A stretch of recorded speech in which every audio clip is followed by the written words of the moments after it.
तो हेलो दोस्तों, नमस्ते। स्वागत है आपका हमारे चैनल टेक्नो योगी में।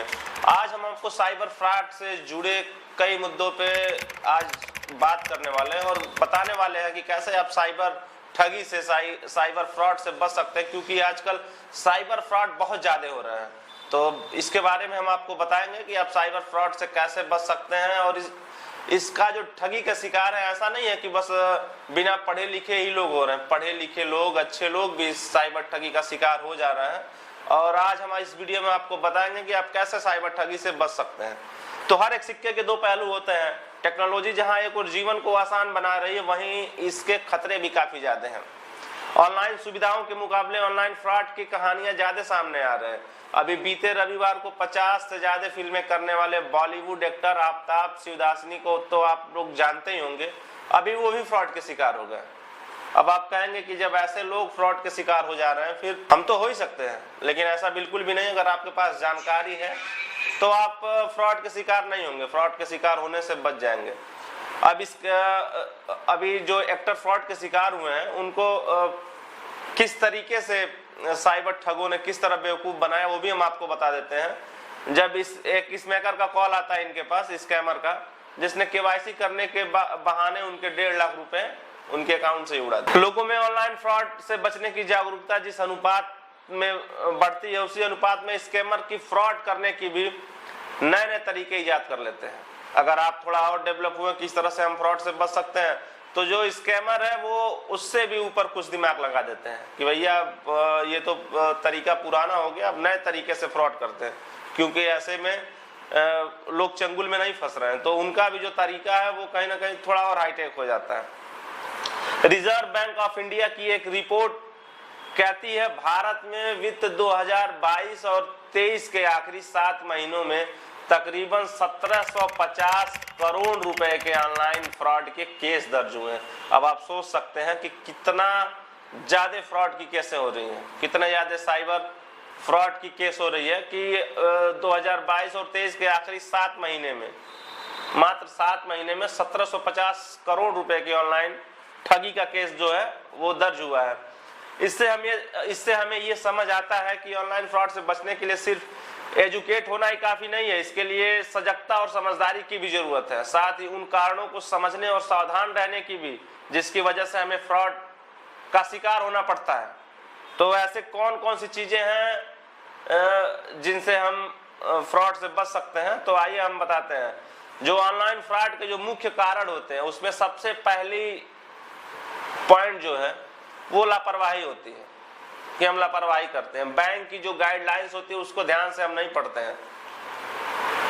हमारा काम हो गया, उसके बाद हमने अगर उसकी गाइडलाइन का जो कॉपी है या पेपर है जो भी मिलता है उसको हम ध्यान से पढ़ते नहीं है, उसको कहीं फेंक देते हैं। अब हम अपना क्रेडिट या डेबिट कार्ड किसी को भी दे देते हैं। ऐसा करने से हमको एकदम बचना है कि आप अपना डेबिट कार्ड या क्रेडिट कार्ड हर किसी को ना दें। उसके बाद आप अनसेफ कंप्यूटर में जो इंटरनेट बैंकिंग करते हैं, वो भी एक तरह से फ्रॉड के शिकार आप वहां से भी हो सकते हैं।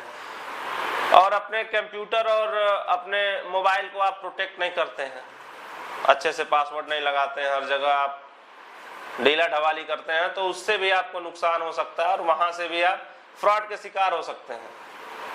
और एक चौथा नंबर जो है लालच। कुछ पैसों बचा लेने की लालच से हम किसी स्कैमर के झांसे में आ जाते हैं।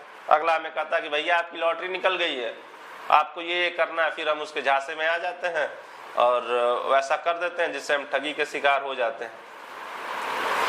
अब जो स्कैमर होते हैं वो फोन करते हैं, वो आपको अकाउंट आपका ब्लॉक या अकाउंट बंद होने का डर आपको दिखा देते हैं कि आपका अकाउंट बंद हो जाएगा, आपके पैसे डूब जाएंगे, तो आप उसको जल्दी से OTP बता देते हैं। ये भी एक महत्वपूर्ण कारण है। जो मैं अभी बताया जितने पॉइंट, वो पॉइंट कहीं ना कहीं ठगी के शिकार होने का जो है वो सबसे बड़ा कारण है, जो मैं अभी बताया आपको। तो आइए अब हम आपको समझाते हैं कि किस तरह से स्कैम का शिकार होने से आप बच सकते हैं, क्या क्या सावधानियां आपको बरतनी चाहिए। अगर ये सावधानियां बरत देंगे तो निश्चित तौर पे आप स्कैम या फ्रॉड का शिकार होने से बच जाएंगे। बैंक से आने वाले मेल और मैसेज को बहुत ध्यान से पढ़ें आप। जो बैंक से आपके मेल या मैसेज जो आते हैं उसको बहुत ध्यान से आप पढ़ें। हमारे फोन पर अक्सर बैंक की तरफ से मेल और मैसेज आते हैं जिसमें वो हमें एटीएम या क्रेडिट कार्ड का सीवीवी नंबर किसी के साथ शेयर न करने की सलाह देते हैं। सीवीवी नंबर 3 अंकों का वह संख्या होता है जो एटीएम और क्रेडिट कार्ड के पीछे लिखा होता है। खुद बैंक भी आपसे ओटीपी सीवीवी नंबर नहीं मांगता। ये अगर कोई भी आपसे आपके अकाउंट का या आपके एटीएम कार्ड का सीवीवी नंबर मांगे तो तुरंत सावधान हो जाएं, क्योंकि ये एक बहुत बड़ा फ्रॉड है। ये सीवीवी नंबर और आपका बैंक का आपका एटीएम का पासवर्ड ये खुद बैंक भी आपसे नहीं मांगता। तो इसके लिए आप एकदम सावधान रहें। अगर कोई भी आपसे इस तरह की जानकारी मांगे तो आप तुरंत या तो पुलिस को सूचित करें या फिर उसका फोन डिस्कनेक्ट कर दें, उसे कोई भी जानकारी आप ना दें। अब बैंक के कस्टमर केयर वालों को भी सीसीवी ना बताएं। अगर बैंक का खुद अगर कस्टमर केयर फोन करे और वो सीसीवी नंबर मांगे आपसे या आपका एटीएम नंबर मांगे, क्यों ना वो बैंक का ही कर्मचारी हो, तब भी आप उसे ना दें, क्योंकि ऐसा करने से आपके साथ फ्रॉड हो सकता है और आपकी सारी जमा पूंजी एक मिनट में गायब हो जाएगी और आपको पता भी नहीं चलेगा। यह बात गांठ बांध कर रख लें कि चाहे किसी का भी फोन आ जाए तो भी सीसीवी नंबर किसी के साथ शेयर नहीं करना चाहिए। अगर कभी बैंक के अधिकारी कस्टमर केयर नंबर से फोन आए और वो आपसे ये जानकारी मांगे तो सावधान हो जाइए, यह एक स्कैम और फ्रॉड कॉल है। ऐसे भी कई मामले सामने आए हैं जिसमें बैंक से जुड़े लोगों ने फ्रॉड करने की कोशिश की है। हालांकि बैंक खुद इन बातों को लेकर काफी सजग है, लेकिन आप अपनी तरफ से सावधानी बरतें। जरा सी लापरवाही आपको लाखों की चपत लगा सकती है। अब बात कर लेते हैं पेमेंट रिलेटेड ओटीपी किसी को ना दे। अगर किसी का पेमेंट रिलेटेड ओटीपी आता तो ओटीपी आप किसी को ना दे, नहीं तो फिर भी तब भी आपका बैंक अकाउंट खाली हो सकता है। आजकल किसी बैंक या कंपनी के कस्टमर केयर को हमारी ऑथेंटिसिटी जांचनी होती है तो वो हमारे रजिस्टर्ड मोबाइल नंबर पर आए ओटीपी से ही जांचते हैं, इसलिए हमें कई बार उन्हें ओटीपी देना पड़ता है। लेकिन इसकी आड़ में फ्रॉड करने वाले आपके नंबर पर पेमेंट रिलेटेड ओटीपी जनरेट करके आपसे ओटीपी मांग सकते हैं। इससे आपको हजारों लाखों का चूना लग सकता है। इसलिए कभी भी कोई कस्टमर केयर आपसे ओटीपी मांगे तो ओटीपी वाले मैसेज को अच्छी तरह से पढ़ें। जब तक मैसेज में कस्टमर केयर से ओटीपी शेयर करने के लिए नहीं कहा गया तो उसे शेयर बिल्कुल भी ना करें, नहीं तो यहाँ भी आप फ्रॉड के शिकार हो सकते हैं। अब हम केवाईसी के नाम से सावधान आप कैसे रहें। जो आजकल केवाईसी के नाम से जो आपको कॉल आती है उससे भी आपको सावधान रहने की बहुत जरूरत है। केवाईसी के नाम पर फ्रॉड करने का तरीका बहुत आम हो गया है। आफ्ताब शिवदासिनी के साथ जो हुआ, जो एक्टर हैं, तकरीबन 100-150 फिल्मों में काम कर चुके हैं, उनके साथ इसी तरीके का फ्रॉड हुआ है केवाईसी के नाम पे। दरअसल उनके मोबाइल पर एक मैसेज आया जिसमें लिखा था कि बैंक का केवाईसी ड्यू है, केवाईसी नहीं कराएगा तो बैंक अकाउंट बंद हो जाएगा। उस मैसेज में एक लिंक था, आफ्ताब ने उस लिंक पर क्लिक किया, वहां जो भी इंस्ट्रक्शन लिखे थे आफ्ताब उसे फॉलो करते चले गए। ऐसे में उनके अकाउंट से 1.5 लाख रुपए कट गए।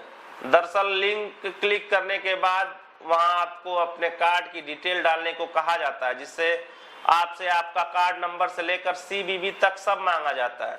उसके बाद आपके मोबाइल पर आया ओटीपी भी आपको डालने के लिए कहा जाएगा। ये पोर्टल बैंक का नहीं, फ्रॉड करने वाले व्यक्ति का होता है। ऐसे में सभी पेमेंट रिलेटेड सेंसिटिव जानकारी आप उसके पास पहुंच जाती है और वो आपको चूना लगा देता है। एक बात हमेशा याद रखें, केवाईसी करने के लिए कार्ड डिटेल नहीं डालना होता है। केवाईसी हमेशा बैंकिंग ऐप पर या बैंक जाकर ही करें। खरीदारी करते वक्त या कार्ड डिटेल डालते वक्त वेबसाइट या पोर्टल का यूआरएल चेक करना बहुत जरूरी है। अब बता देते हैं, पैसे रिसीव करने के लिए यूपीआई पिन डालना नहीं होता। मान लीजिए आप किसी पुराने सामान बेचने वाले ऐप पर एक फर्नीचर का विज्ञापन पोस्ट कर दिए हैं। एक व्यक्ति को वो फर्नीचर पसंद आ गया, वो आपको मुंहमांगी रकम एडवांस भेजने को तैयार है, वो आपको यूपीआई पेमेंट करने को कहता है। तभी आपके यूपीआई ऐप पर एक ट्रांजैक्शन शो होता है। दूसरी पार्टी फोन करके कहती है आप अपना यूपीआई पिन डाल दें, इससे आपके यूपीआई अकाउंट में पैसे चले जाएंगे। जरा ठहरिए, अगर पैसा कोई दूसरा ट्रांसफर कर रहा है तो आपको पिन डालने की क्या जरूरत है। ये एक फ्रॉड है। जैसे ही आप यूपीआई पिन डालेंगे पैसा आपके अकाउंट से उसके अकाउंट में ट्रांसफर हो जाएगा। समझाते हैं कि कैसे हो जाएगा। दरअसल उसने आपको पैसे नहीं भेजे बल्कि उसने पेमेंट का रिक्वेस्ट भेजा है। आपको जो ट्रांजैक्शन दिख रहा था वो उसी पेमेंट रिक्वेस्ट का नोटिफिकेशन था। आपके यूपीआई पिन डालने से पेमेंट अप्रूव हो जाएगा। अब जैसे ही आप यूपीआई पिन डालेंगे आपके अकाउंट से बैलेंस उसके अकाउंट में ट्रांसफर हो जाएंगे। चूंकि ये पेमेंट ट्रांसफर रिक्वेस्ट थी उसके द्वारा जो की गई थी। आपको एक बात हमेशा याद रखें, कभी भी यूपीआई पेमेंट रिसीव करने के लिए पेमेंट ऐप हमसे कोई पिन नंबर नहीं मांगते। यूपीआई पिन आपको सिर्फ एक ही कंडीशन में डालना होता है, जब आप अपने अकाउंट से किसी को पेमेंट या पैसा ट्रांसफर कर रहे होते हैं, तभी आपसे यूपीआई ये जानकारी मांगता है। अब हम आपको बता दे रहे हैं, सोशल मीडिया की जान पहचान बटुए तक ना पहुंचे। जो आपके सोशल मीडिया के दोस्त हैं उनकी जान पहचान, या फिर वो अगर आपसे सोशल मीडिया के माध्यम से मैसेज करते हैं कि भैया मैं बहुत इमरजेंसी में, मुझे पैसे की जरूरत है, तो ऐसे लोगों से भी सावधान रहें। सोशल मीडिया पर कोई दोस्त या रिश्तेदार आपसे पैसे मांगे तो सावधान हो जाइए। आपके दोस्त की शक्ल में वो स्कैमर हो सकता है। इस स्थिति में जानने वालों को किसी दूसरे माध्यम से संपर्क करें और इस बात की पुष्टि करें कि उन्हें पैसे चाहिए कि नहीं। अनजान के कहने पर कोई ऐप ना डाउनलोड करें। अगर कोई अनजान कहता कि भैया आप अपने मोबाइल में ये ऐप डाउनलोड कर लीजिए, तो भी आप सावधान रहे, उस ऐप को डाउनलोड ना करें। मान लीजिए कोई अनजान व्यक्ति आपको कॉल करके खुद किसी संस्था का एग्जीक्यूटिव बताता है और फिर किसी बहाने से वो आपको कोई ऐप डाउनलोड करने को कहता है, ऐसा फोन कॉल तुरंत ब्लॉक और रिपोर्ट करिए। एक स्कैमर ऐप है जो आपके फोन की सारी जानकारी कॉपी कर आपका अकाउंट साफ कर सकता है। तो ऐसी ही ढेर सारी जानकारी हम स्कैमर की भी आपको देते रहेंगे, और कैसे इन सब चीजों को फ्रॉड होने से बचा जा सकता है इसकी जानकारी भी हम आपको देंगे। तो आपको हमारी ये वीडियो कैसी लगी आप हमें कमेंट बॉक्स में कमेंट करके जरूर बताइएगा। साथ ही अगर इस तरह से जुड़ी कोई जानकारी आपको और चाहिए तो आप हमें कमेंट कर सकते हैं। हम कोशिश करेंगे कि आपको आपके कमेंट का जवाब दे दिया जाए। बाकी आप अगर हमारे फेसबुक पेज पे नए हैं तो आप हमारे फेसबुक पेज को लाइक करिएगा। आप अगर हमें यूट्यूब पे देख रहे हैं तो आप हमारे यूट्यूब चैनल को सब्सक्राइब करिए। अब मिलते हैं आपसे अगली वीडियो में, तब तक के लिए सावधान रहिए, जागरूक रहिए।